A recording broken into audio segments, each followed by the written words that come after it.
So I think being stewards isn't just for the earth. I think it's to teach us, right? My mother is big into environmentalism, and she says that it was the temple that changed her mind. Are you a real environmentalist or just one of those pro-Hamas environmentalists? This is gonna be the best day ever. This is gonna be the best day ever. Wake up. Wow. Okay, well, I take it all back. We need more pollution. We've already lost the dinosaurs. We don't need to lose any more. The American chestnut. Have you heard about this? The American chestnut tree? There it is. Dude, this is so cool. Hey, I've been attacked by a squirrel, so I'm not here to defend the squirrels.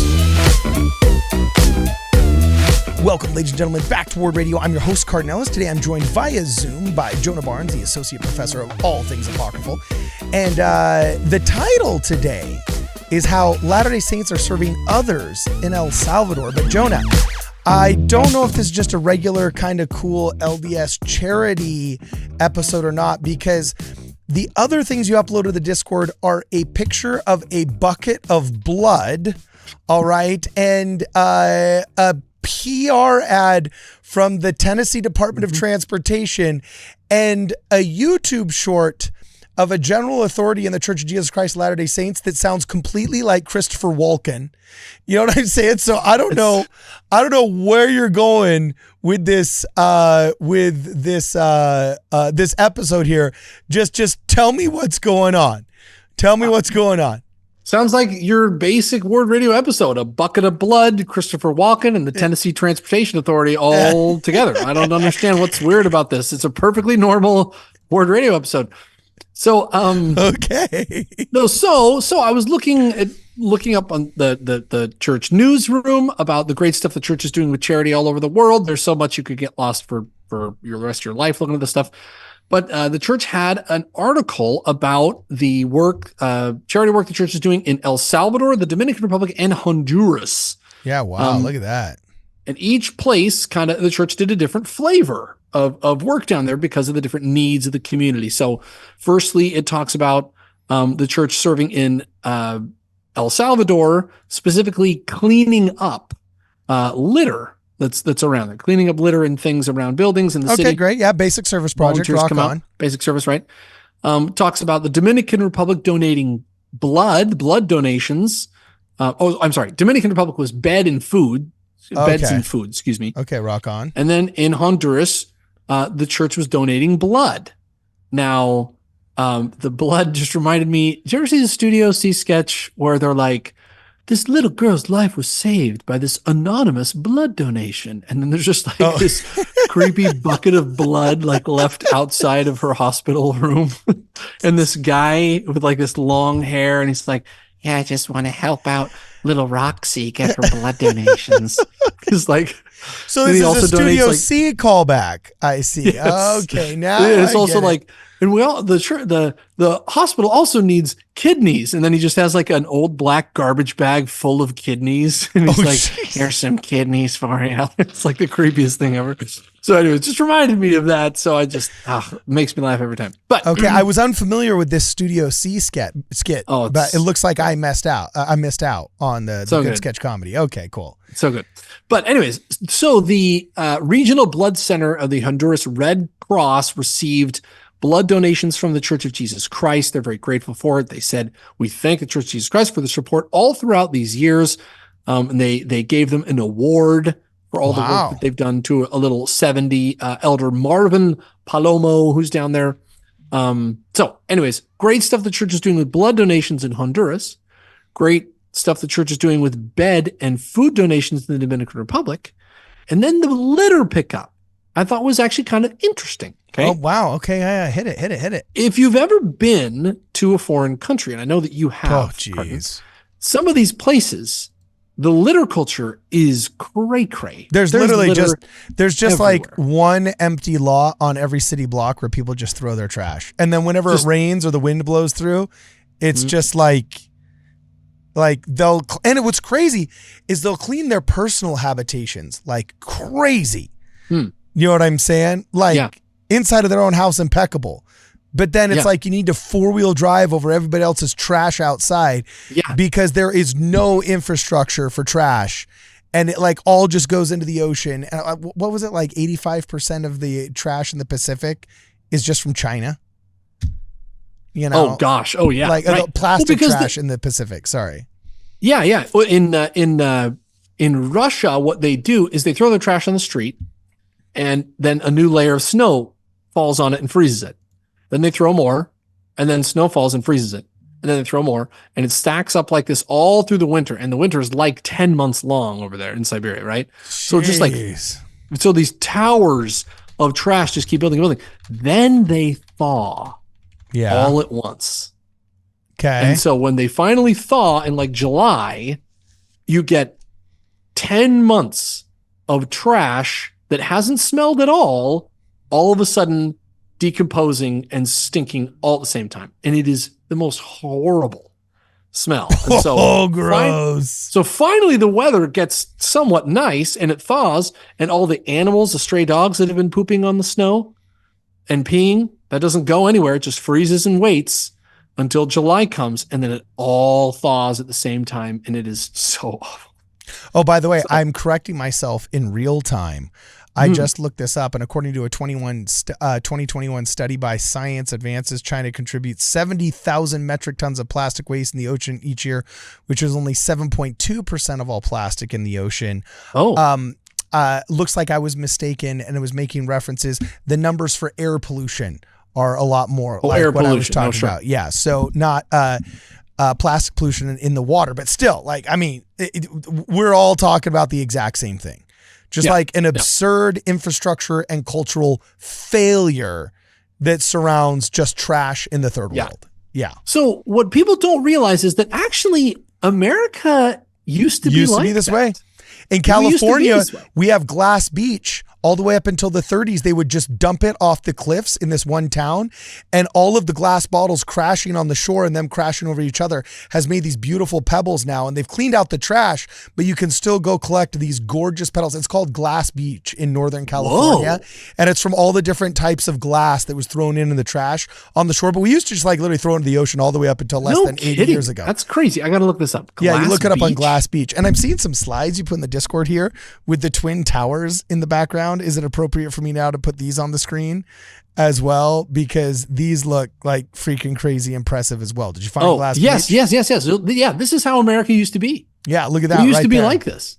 There used to be no qualms about throwing your trash. That's how humanity used to be. It's just, it's outdoors. Like whatever, you throw your trash out there. Yeah, and then there was all those big movements in the 80s and the early 90s of don't be a litter bug, don't be a litter bug. Yes. And then Glass Beach looks amazing. I'm looking at pictures of Glass Beach. Is it not? And it looks super amazing. Cool or what?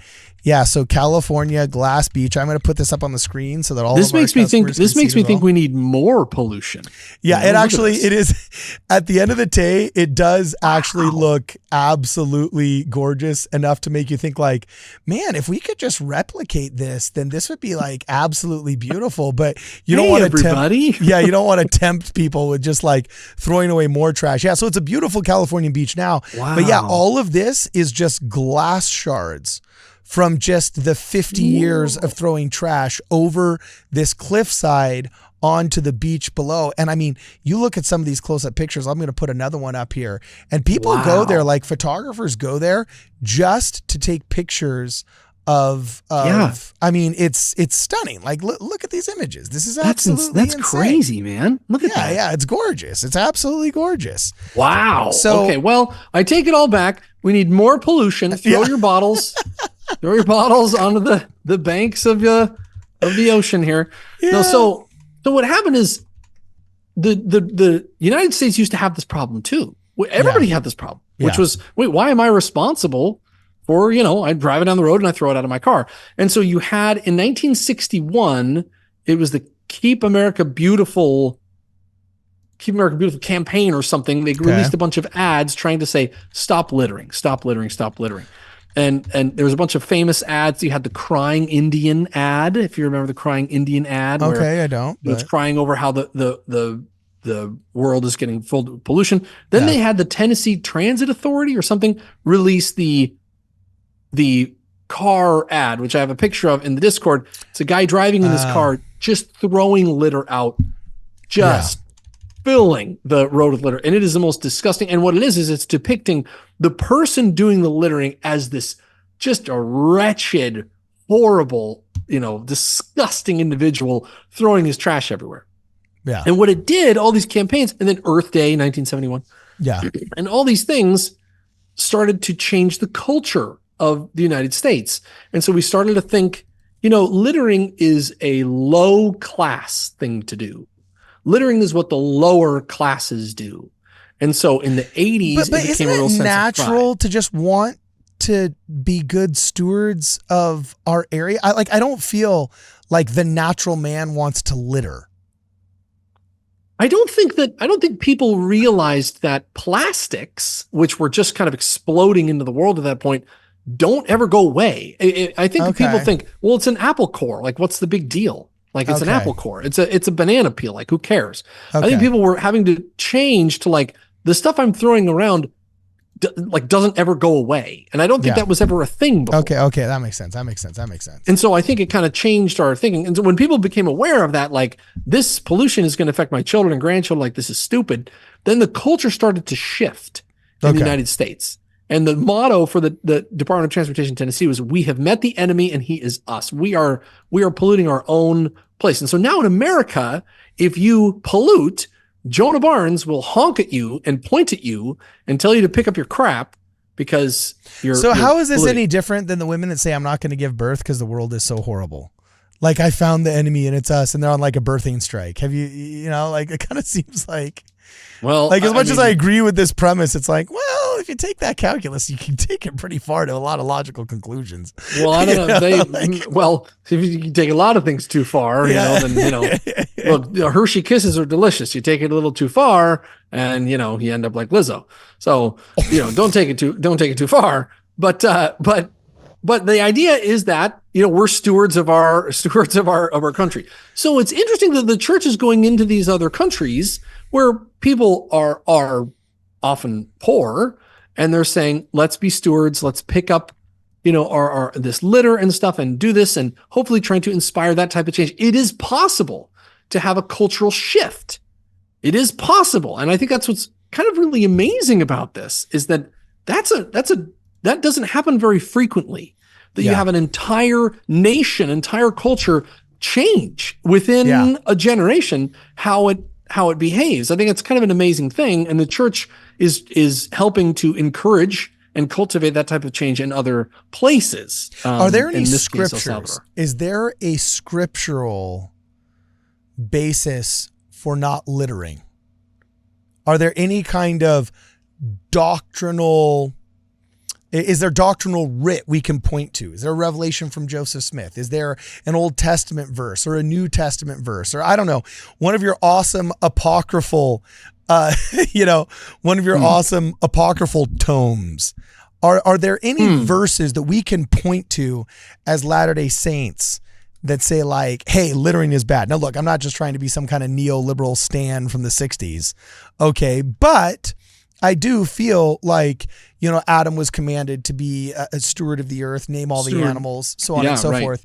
One could argue that good stewardship requires good husbandry and taking care of the earth, and littering for sure isn't part of that. I doubt there's a verse that says like, thou shalt not toss thine Snickers wrapper out the window while driving down the interstate. I doubt that there's a verse that says that, but is there anything kind of, I don't want to say environmentalist out there, because that term's been abused into just being a leftist secularist who loves abortion and hates Israel. You know what I'm saying? That's all environmentalism is now. But is there any conservationist scriptures? I know in the Quran, apparently Muhammad commanded men to take care of the trees or something, and said like the trees were sacred and special or something. Are there any conservationist scriptures in the Book of Mormon or in the Doctrine and Covenants or in any of our holy books? So the church has an essay on this on LDS.org called Environmental Stewardship and Conservation. Oh my gosh, really? Yeah. And it takes you through some of it's great and some of it's a little bit interesting. So So what's interesting me is that a euphemism for way too socialist for your liking. Well, no, we'll get no. Look. When it comes to conservation, man, It's gonna make the Bensonites at church get a little bit angry, right? Yeah. So no, I'm a total tree hugger. My mother is big into environmentalism, and she's a lifelong politician in that field. And she says that it was the temple that changed her mind. She went to the temple for the first time and saw creation, how beautiful it was, and that is what changed her mind. She taught me a little bit of that. I'm from Washington. We love our trees. So she's a vicious, awful woke scold who tries to couch her anti-male feminism in scripture and temple liturgy, and as she points the finger of scorn at the adult white male, is what you're saying. No, I'll just warn you, don't mess with my mom. Look, not me, not because of me. She will find you. She's like, my mother is not a woman to be trifled with. She's going to call up. She's like, Jonah, give me his number. And then it rings, and I answer. And she's like, you don't have to come looking for me. You don't got to find me because I'm already looking for you. Or what's that really cool line that 50 Cent said? You don't got to say you're looking for me. No, he said, I'm going to have to add this in the middle, but it was like a total BA line where he's like, be the kind of person where people don't have to say they're looking for you because I already found you or something. I can't remember what it is. I'm going to have to look it up. It was totally tough. That's going to be your mom, dude. I mean, my mom's a big 50 Cent fan, so she'll relate to that big time. But some of the questions in the essays is, why does God care about the earth? And it talks about, creation. What is the role of the earth in the plan of salvation? What does it mean to be a steward of the earth and its resources? And the church says God has made us accountable for the care and preservation of the earth and a wise use of its resources. As stewards, we avoid complacency, excessive consumption. We only use what's necessary. We make our homes, neighborhoods, and cities beautiful. We preserve resources and protect our future generations, the spiritual and temporal blessings of nature. And then there's one fascinating question that it answers. Says, if the earth will be changed at the second coming of Jesus, why does it matter if we care for the earth and conserve? What a weird. Has somebody asked this before? Because I want it to be nice until that happens. What a weird question. We've already lost the dinosaurs. We don't need to lose any more. Okay, we don't know when he's coming. It's going to come like a thief in the night. So wow, that somebody actually asked that question, or was that just some activist who was trying to straw man the opposition and add their own? It's like a 1980s environmental activist who's frequently asked questions. Why should I give a crap about the earth? I'm Republican. ... Okay, you know what I'm saying? Wait, I like littering. Why do I have to stop littering? Because the environmentalist goodies tell us baddies to stop. This is a frequently asked question. Really? Is it really a frequently asked question?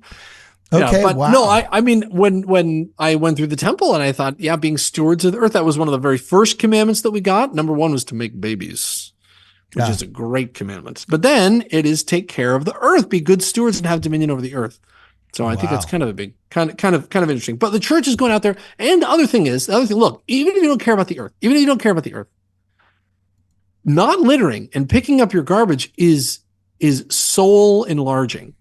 Making your own bed, taking care of your own stuff, throwing things out a window is lazy. It's complacent, right?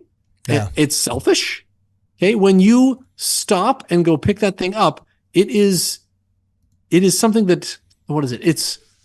It's harder to do. It's character building. Right? There's the word you're looking for.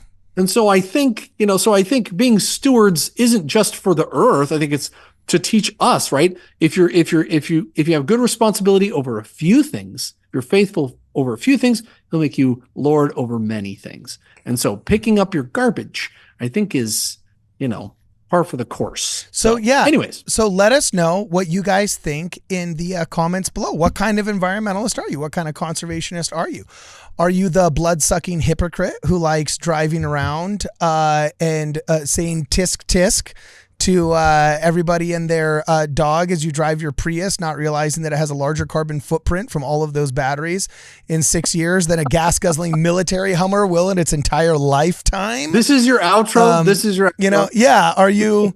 Are you one of those people who just loves the environment so much that you're going to go destroy a Rembrandt and then advocate for Hamas in front of City Hall, and then tear down a statue of Thomas Jefferson in the name of environmentalism? Are you one of those environmentalists, or are you like one of the cool, reasonable dudes? Like, I enjoy hunting, I enjoy outdoorsmanship, I enjoy God's creation, I feel responsible for it, and I want to conserve as much of this as I can, and I'm going to do my best to have least impact on the wildlife around me. And hey, I might even plant a tree. I might advocate for the reintroduction of the megafauna back into our ecosystem. See, I'm totally jaded here, and I think environmentalists are all absolute utter hypocrites, because I'm a total environmentalist, I'm a total conservationist, but growing up in California, we're supposedly the great avant-garde, progressive, and liberal environmentalist state, and we have done nothing to save anything. We failed at saving the whales, so we just skipped that, and now we're passing like these stupid rodenticide laws that are making it so the invasive species of rats are skyrocketing, that are eating our indigenous endemic species. We haven't built a single land bridge, yet my family's pest control company is constantly taxed higher and higher and higher and higher, because they're trying to blame all the problems with the few mountain lions that are left in LA County on rodenticides. Never mind, they've confined them through all of their freeways. They've confined them to small areas. These megafauna that are meant to roam 600, 800 square miles are now trapped in like 3.5 mile square blocks. And we wonder why they have mange, and they keep getting hit by cars as they try and, cross Laurel Canyon in the 101. Meanwhile, you go to like these so-called, blood-sucking Republican, earth-hating states, and they've got like land bridges every 8 miles, so like the deer and the mountain lion and the bear can cross. They only cost like $3 million to build per land bridge, which is like nothing. We spend that much money just studying, like we did like a $6 million study on why lesbians are generally more overrated than gay men. And it's like, dude, that's 2 megafauna land bridges for an answer we all already know. You know what I'm saying? Like let's get the land bridges back. Did you know the bear on the California state flag was actually shot less than 15 miles from my front door? The bear. And it's a giant, beautiful California grizzly. We don't have grizzlies anywhere in the entire state now. No grizzlies. Yeah, it's gone. They're gone. And in Colorado, they reintroduced 8 of them. And when they found out that, they reintroduced 4 of them. And within like 3 years, they found out that there was 8 because they had successfully bred. And the state legislature actually had on the docket, should they start issuing hunting tags? It's like, we are still in single digits here, guys. Like, as much as I am pro-hunter, can we get to triple digits? Let us maybe triple digits before we start shooting them. Literally, like, can we get to triple digits? Maybe even quadruple. With that said, it's actually kind of funny. I was going to engage in a mountain lion hunt in Utah, because there are areas, especially in central Utah, where the mountain lions have actually become excessive, and there's excessive mountain lions there, and then not enough over here. We really do have to do a better job of I don't know, maybe seeing if we couldn't trap here and reintroduce over there. Mountain lions are actually an extremely resilient species. And I actually think there's a lot of work to be done there. That and the reintroduction of beavers. I know I'm totally going off on a stupid tangent here. No, I love this. This is great. But you need to study. I've actively been trying to advocate getting beavers back into my hometown, because what fur trappers did in the mid 1800s was basically decimate the West of beavers. And it made it so that all of our land ran dry in the West. We've had water problems ever since. Lake Tulare was the biggest lake in the West, rivaled freaking like the parts of the Great Lakes and everything like that. It's all just dried out now. And a lot of people suspect it's because our fresh water just goes to the ocean now, instead of getting stopped by all these dams that beavers made. I think the difference is to be pro-earth because the earth is God's, made for man, or to be pro-earth and anti-man. I think that's the difference. It's like, are you pro-earth or are you anti-man? Because a lot of the pro-earth people have now turned into just hating humanity. Yeah. But one species that is up where I live, because it's the greatest place to live, is the bald eagle. When I was a kid, you'd have to drive a couple hours north, and then maybe if you were very lucky, you could see a bald eagle. Yeah. And now that my kids are growing up in the same town that I grew up in, there's bald eagles everywhere. Really? They've come back. Yeah, it's so cool, dude. They are huge birds. My gosh. They're Dude. gigantic birds. And they hunt crows. So I love Really? bald eagles. When I was a kid, I could never sleep in because I always had these crows outside my window just crowing all the time. And I hated them desperately. And now I feel like, where are all the crows? Because the bald eagles came back in and rebalanced the population. There's bald eagles all over here. Yeah, It's we have so bald eagles in Southern California too, right? cool. In SoCal? What? No way. Oh, in SoCal. Yeah, there's naturally nesting bald eagles in Catalina Island off the coast where our scout troop was. They're also in the Sierra Nevadas in the mountains just right outside of my house. Really? If you're lucky, you'll straight up find a bald eagle. We had a bald eagle at our nature center for a while that had been like hurt somehow. It was like found on a freeway. And they were like able to nurse it back to health. And then it like came to the schools with the person that had like the little, the big thick leather gizmo doohickey. Oh my or gosh, whatever. you're right. But They're yeah, in Southern California. They're in Southern California. They're in Sierra Nevadas, and they're also in the San Bernardino Mountains. No kidding. Oh yeah, dude, you have to look up the California condor. The California condor had a wingspan larger than 20 feet. And when the pioneers first came, they thought it was a pterodactyl. They thought it was like a dinosaur because we have like some dude, the birds of prey in California, like do not mess with them. Like they're nuts. We got vultures, we got bald eagles, we got them all, dude. But they are very rare. And you generally do have to go into the northern provinces to find them. So yeah, we're all about, look, the American chestnut. Have you heard about this? The American chestnut tree? No, what is it? Oh, okay. So the sequoia, Yeah. huge redwood trees, right? Yeah. So there is a deciduous counterpart. So that's like a coniferous tree. Yeah. Right. The sequoias. There's a deciduous twin, or not twin, but a counterpart to that, which is the American chestnut. It's a massive, like a cod. How do celebrities? Oh, whoops. I was just looking up a video on the American chestnut. Yeah, this thing they're is like massive. They're like Jurassic Park. Like they're unbelievably huge, and they were all over America when the settlers first got here. King George talked about them specifically as being this, this beautiful paradisiacal continent with the American chestnut tree, and then they all got some kind of fungus, and they all died. The Europeans brought over something and killed almost all of them. Well, a few of them survived in some valleys in like Tennessee or the Smoky Mountains or whatever.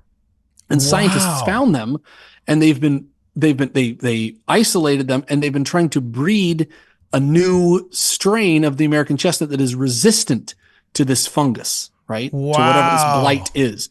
And so for years they've been doing this, and they've now reached to where they think they can start reintroducing the American chestnut back to the American continent. And these trees are like ridiculously huge. So this was before there was cameras, right? Uh-huh. So we only would have drawings of the American chestnut. But wait, what it takes to bring back the near mythical American. Look, here's a picture. Yeah. This picture taken in the mid to late 19th century gives an idea of just how large and profuse the American chestnut tree was in the eastern U.S. forest. This is absolutely massive, bro. Unbelievably huge. Like, holy smoke. Look, huge. that's all like, over.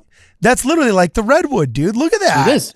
Yeah. All over. And so these scientists have been trying to splice the genes and breed the ones that are good. It takes a long time to grow, but they've been trying to create a new strain, a new species of American chestnut that is a new variation that is resistant to the blight or whatever it is. Dude, this is so cool. You know what? We got to get this person on our show. Isn't that cool? We got to get somebody here from the U.S. Department of Agriculture on our show to talk about this mythical beast, the American chestnut. The oldest tree, or the oldest living organism in the world, I do believe, is in California in the Sierra Nevada mountains. And it is not a redwood tree, but a coniferous tree of some sort. Oh, I heard about this. That is, they won't disclose the location, but it's 4,000 years old, if I remember correctly. Or maybe it's only 3,000 years old, but it like predates Christ by 4 figures, if I remember correctly. Methuselah, a great based in Bristlecone, California. Pine. Yeah. 4,853 years old, meaning it was well established by the time ancient Egyptians built the pyramids of Giza. Yeah, so there's a bristlecone pine that's almost 5,000 years old just in the mountains of the Sierra Nevadas, dude.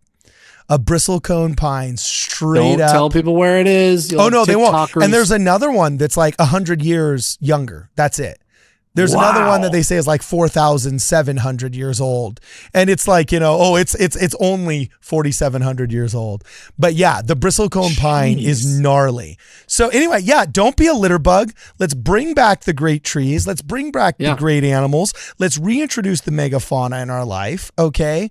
And it's wild. One of the best church talks I ever heard in my life was a brother that literally compared the gospel primary answers to the megafauna of the ecosystem.